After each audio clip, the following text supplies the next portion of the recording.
Selamat malam, ibu-ibu yang dikasihi Tuhan. Salam. Kita akan masuk dalam pemberitaan firman Tuhan dalam ibadah PKP malam hari ini. Ibu-ibu tentu sudah menyiapkan bacaan pada malam hari ini. Sebelum kita membaca dan merenungkannya, mari kita berdoa mohon bimbingan Roh Kudus. Kita berdoa. Bapa di sorga, kami akan membaca firman Tuhan yang kami akan renungkan dalam ibadah PKP malam hari ini. Curahkanlah Roh Kudus-Mu bagi hamba-Mu yang memberitakannya, juga kepada ibu-ibu yang mendengarkannya. Kiranya kami semua diberkati, kami mengerti dan memahami akan kebenaran firman Tuhan. Dalam nama Tuhan Yesus kami berdoa. Amin. Bacaan kita pada saat ini dibacakan dari kitab Imamat pasal 21 ayat 16 sampai ayatnya yang ke-24. Demikian firman Tuhan. Tuhan berfirman kepada Musa, "Katakanlah kepada Harun begini: setiap orang dari antara keturunanmu turun-temurun yang bercacat badannya, janganlah datang mendekat untuk mempersembahkan santapan Allahnya. Karena setiap orang yang bercacat badannya tidak boleh datang mendekat orang buta, orang timpang, orang yang bercacat mukanya, orang yang terlalu panjang anggotanya, orang yang patah kakinya atau tangannya, orang yang berbongkol atau yang kerdil badannya, atau yang bular matanya, atau yang berkedal atau berkurap, atau yang rusak buah pelirnya. Setiap orang dari keturunan Imam Harun yang bercacat badannya, janganlah datang untuk mempersembahkan segala korban api-apian Tuhan, karena badannya bercacat. Janganlah ia datang dekat untuk mempersembahkan santapan Allahnya. Mengenai santapan Allahnya, baik persembahan-persembahan Maha Kudus maupun persembahan-persembahan kudus, boleh dimakannya. Hanya janganlah ia datang sampai ke tabir, dan janganlah ia datang ke mezbah karena badannya bercacat, supaya jangan dilanggarnya kekudusan seluruh tempat kudusku, sebab Akulah Tuhan yang menguduskan mereka." Demikianlah Musa menyampaikan firman itu kepada Harun serta anak-anaknya dan kepada semua orang Israel. Ibu-ibu yang kekasih di dalam Tuhan, demikian pembacaan firman Tuhan. Terpujilah Kristus. Haleluya. Amin. Membaca kitab Imamat sesungguhnya tidak enak. Cepat bosan, karena di dalam kitab Imamat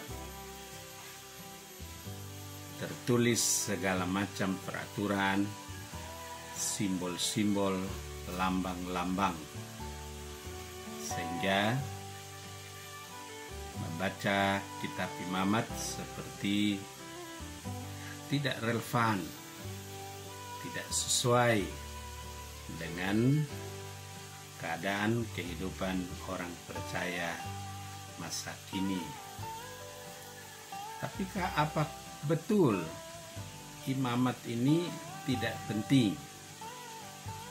Kalau dia tidak penting, mengapa dituliskan di dalam Alkitab sebagai salah satu kitab Taurat? Tentu para penulis yang Allah pakai untuk mengilhamkan pengetahuan dan hikmat untuk menuliskan kitab imamat ini, tentu tidak hanya penting tetapi sangat penting di dalam kitab imamat ini. Nah, ibu-ibu yang dikasihi Tuhan, mesti kita membuang 4 prasangka supaya imamat ini bisa dibaca enak dan mengasihkan.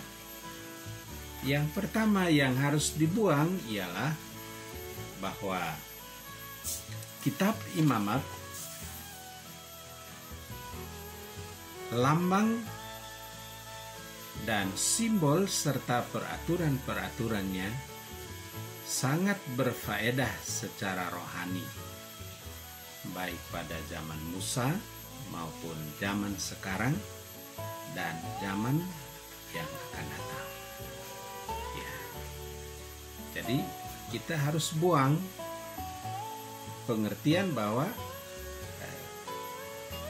kitab imamat yang syarat dengan peraturan, lambang dan simbol tidak punya manfaat rohani. Ya, itu harus dibuang. Yang kedua, bahwa peraturan dan simbol lambang yang ditulis dalam imamat itu adalah hanya berguna pada zaman Musa, ya, zaman Musa, tetapi tidak akan berguna untuk zaman sekarang. Jadi ini harus dibuang pemahaman yang kedua ini supaya kita dapat mengerti kitab imamat dengan baik dan benar. Ya.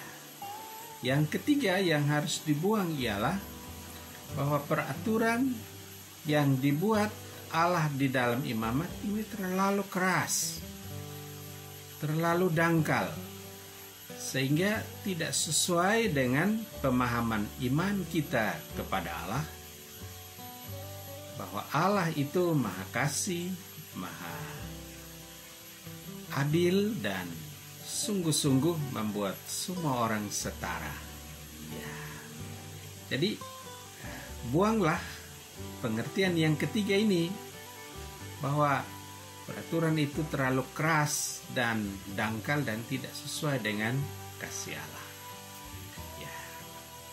Hal yang keempat yang harus dibuang ialah membaca kitab imamat ini sulit karena struktur dari kitab imamat ini tidak ada garis-garis besarnya, sehingga tidak memudahkan untuk kita memahami kitab imamat ini.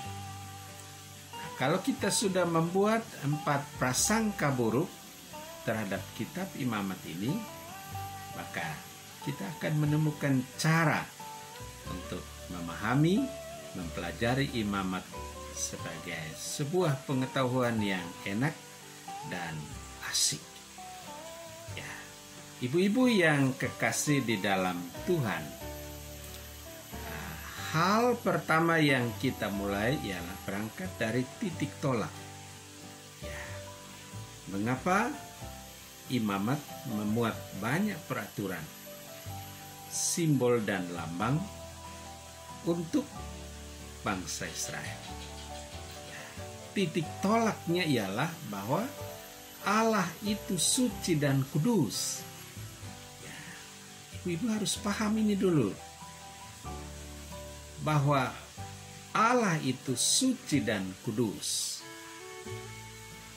Yang kedua, bahwa umat Israel atau bangsa Israel yang baru keluar dari Mesir dan tengah berada di perjalanan menuju Kanaan, adalah orang-orang yang tidak kudus, orang-orang yang tidak suci, orang-orang yang tidak pernah tahu aturan, tidak pernah mengenal segala macam hal yang membawa mereka kepada kekudusan.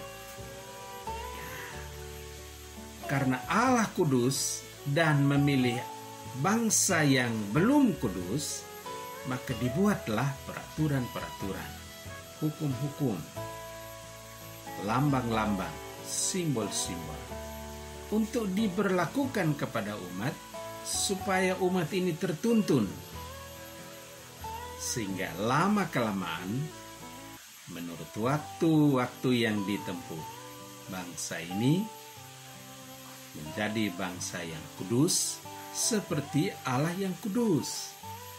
Sebab bangsa yang tidak kudus, bangsa yang tidak suci adalah bangsa yang tidak bisa menyatu dengan Allah yang kudus.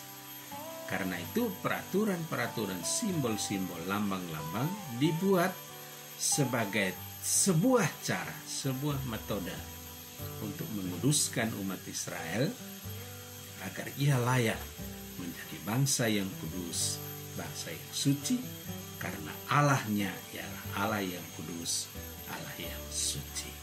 Ya. Ibu-ibu yang dikasihi Tuhan, Opa Jack mau tanya, bulan itu dia bersinar atau tidak bersinar? Ya. Bulan itu tidak bersinar. Yang bersinar itu ialah matahari. Ya. Matahari bersinar. Dan kalau bulan itu pada posisi yang tepat, dia akan menerima sinar dan memantulkan sinar itu ke bumi. Ya. Jadi bulan itu tidak bersinar. Dan kalau dia bersinar, dia memantulkan sinar yang datang dari matahari kepada bumi. Ya. Nah, ilustrasi ini mau menjelaskan kepada ibu-ibu bahwa yang bersinar itu bukan bangsa Israel. Yang bersinar itu Allah. Ya. Dengan peraturan simbol-simbol dan lambang-lambang itu, kalau dia dapat membuat bangsa Israel bisa bersinar untuk menyinari bangsa Israel, maka sesungguhnya dia harus berada pada posisi yang tepat, ya. Posisi yang tepat. Kalau dia tidak berada pada posisi yang tepat, bangsa Israel tidak bisa bersinar seperti Allah yang bersinar. Bulan tidak bisa memantulkan sinar kalau dia tidak berada pada posisi yang tepat, yang benar pada matahari. Ya. Sekali lagi, ibu-ibu yang dikasihi Tuhan, ini ilustrasi bahwa Allah itu kudus, Allah itu suci. Umat Israel tidak suci dan tidak kudus. Dia baru kudus dan suci kalau dia dituntun oleh peraturan dan simbol-simbol, lambang-lambang yang ditulis dalam kitab Imamat, berada pada keadaan yang tepat, posisi yang tepat. Dia baru bisa memancarkan kesucian dan kekudusan Allah. Ya. Ibu mengerti ya ilustrasi ini. Jadi mulai asik ya. Imamat membuat peraturan, simbol dan lambang untuk menuntun umat Israel yang dahulunya tidak suci, tidak kudus, tidak bersinar, untuk berada pada satu posisi yang tepat. Dia dapat menyatu dengan Allah yang kudus dan suci dan memancarkan kekudusan dan kesucian dalam hidupnya maupun di dalam bangsanya. Yang pertama. Yang kedua, bahwa Allah berfirman menurut kitab Taurat ada 3. Dia berfirman kepada Musa dari sorga. Allah juga berfirman kepada Musa dari atas gunung. Ya. Tetapi Allah juga berfirman kepada Musa dari dalam kemah. Ya.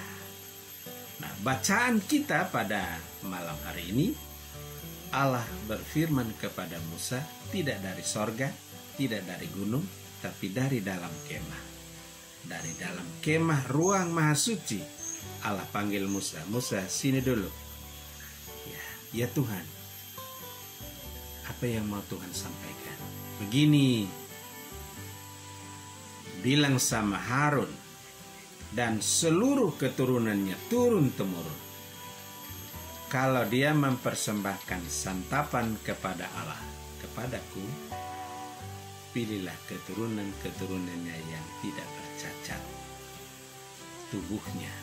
Ya, macam-macam ya. Ya, tidak buta, tidak gemuk, tidak kurus, tidak timpang, macam-macam dalam bacaan kita. Ya. Nah, ibu-ibu yang dikasih Tuhan, ini larangan. Allah dari dalam ruang maha suci bilang sama Musa, kasih tahu Harun supaya melarang keturunan dari Harun, keturunan imam turun-temurun yang bercacat tubuhnya tidak boleh membawa persembahan santapan kepada Allah. Ini larangan. Ibu-ibu, sepintas kontroversial ya, bertentangan dengan kasih Allah yang menyebutkan bahwa segala ciptaannya adalah baik adanya. Ya, kontroversial ya. Betul.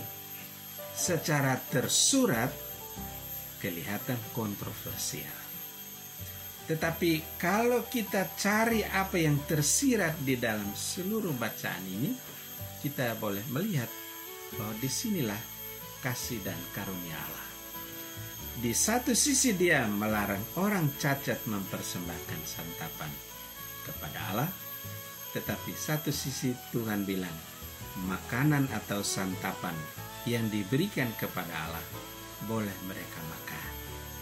Ya, lalu ditutup ayat 23, dia bilang, karena aku Tuhan, aku yang menguduskan mereka. Ya, perhatikan ya. Jadi tersirat menunjukkan kemahakuasaan Allah yang maha kasih, tetapi tertulis sebuah larangan yang kelihatannya bertentangan dengan kasih Allah. Tetapi pertentangan kasih Allah itu ada di dalam kemahakuasaan Allah, maka kita boleh meyakini bahwa Allah itu tidak bermasalah. Walaupun kelihatan melarang, tetapi secara keseluruhan dia merangkul, dia memeluk, dia mengasihi dan memberkati keturunan-keturunan daripada imam.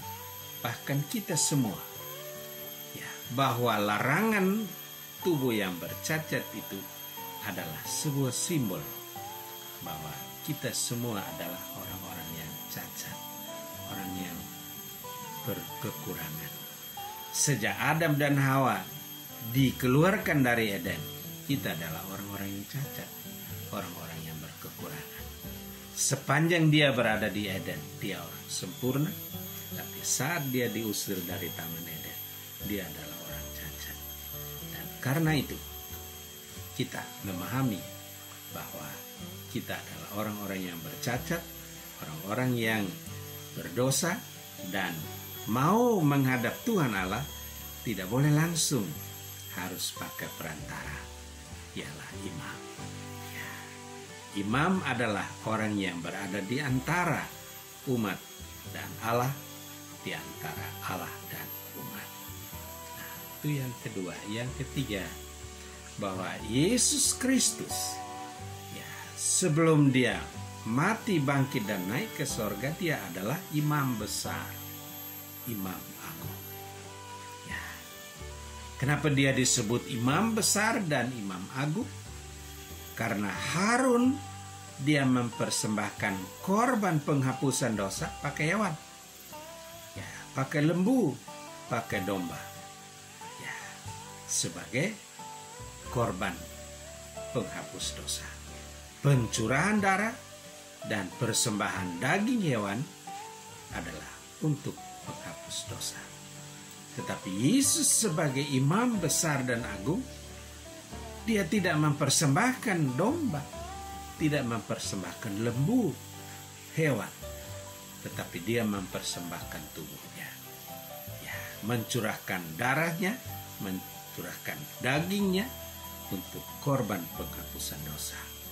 Ya, Harun mempersembahkan korban di atas mezbah, di atas altar.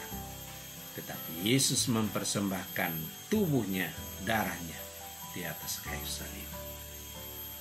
Nah, karena itu kita saat ini tidak berhubungan dengan Tuhan memakai perantara, tetapi kita boleh langsung kepada Tuhan kapan saja, di mana saja, dalam situasi apapun.